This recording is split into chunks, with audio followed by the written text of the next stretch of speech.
question is on Iraq. How do you explain your position on the war in Iraq? Senator Obama. Well, point blank, the war in Iraq is only pushing us backwards. We put billions of dollars monthly to keep troops in Iraq, when we could use that money to better our economy. I opposed the invasion from the beginning. I opposed troop increase. I want to withdraw 1 or 2 brigades a month to finish within 16 months and spur the Iraqis to reconcile their differences. Our people are dying when they don't need to, and I don't approve. I understand that we are in a war, we have started it, and we've been there for some time. It's going to take a little more time. We're going to have to stay there for a little bit more, but I would like to take some of the troops out, not all at one time, but a couple brigades at a time, and see how it goes. If worse comes to worse, then we're just going to have to go and do what we do best. Okay, thank you. Representative McKinney? Okay. The reason the Republicans and the Democrats have been able to monopolize the electoral process for over a century is because they lie all the time. They lie all the time. They tell you exactly what you want to hear, but what they're telling you is not true. And here's what I'm going to tell you. This is the truth. Both candidates want a permanent military presence in Iraq, even though 70% of the population wants a withdrawal either immediately or within the next year. I know what you're thinking. You're saying, but doesn't Obama want to pull out in 16 months? No, he does not. Take a look at his policy. Yes, I do. If you take a look, hold on. If you take a look at every single candidate in the 20th century who has run on a peace platform, he has ended up being a liar. He's ended up being incredibly militaristic. He's ended up overusing our military. And I'll start with Woodrow Wilson, the first person to run on a peace platform, got us into World War I. Richard Nixon, the second person to run on a peace platform, invaded 2 extra countries in Indochina. George Bush, in the year 2000, ran on a peace platform. He said, I will have a more humble role for our military. And then what did he do? Well, we know how well he exercises restraint. Okay, and now we have Obama running on a peace platform. Take a look at his policies. Okay, thank you. Wants a permanent... Thank you, Representative McKinney. Senator McCain, please. All right. Well, Senator Obama, you said do what we do best. I'm sorry, I must declare that statement invalid. As I recall, the leader of your Democratic senator, Harry Reid, said that the war is lost, and he seemed to have a pattern of attacking the credibility of American soldiers. And what did you do while he said this? You just stood by, and you said the surge would not work.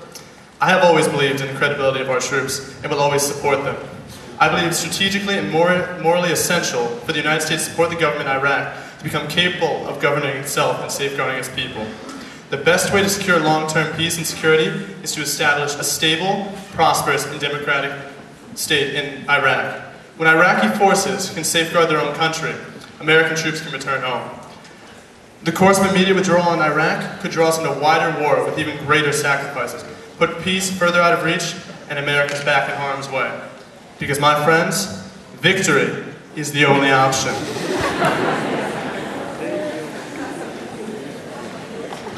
Okay, so now you all have 30 seconds to rebuttal, starting with Senator Obama. Well, like you said, not to get you mixed up or anything, but I believe that I'm not saying that the credibility of the troops is low. I'm really saying that they're really high. I favor the troops. They're all around us everywhere. They fight for our country, and you know, every country needs an army behind them. But all I'm saying is that this war, we shouldn't have gone in the first place, because it was a waste of money and a waste of time. But we cannot change what we have already done. We can only hope to improve and make better. Okay, thank you. Representative McKinney, please. Okay, there's 2 things just to clear up on Obama's policy.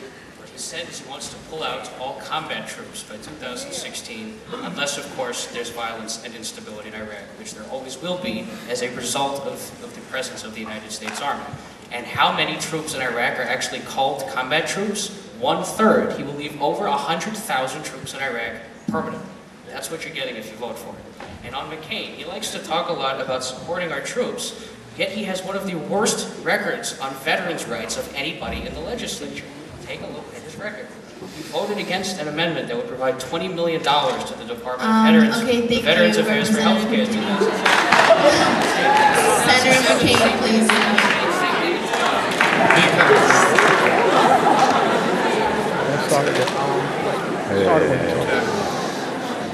Alright. A little rowdy, guys. Calm down.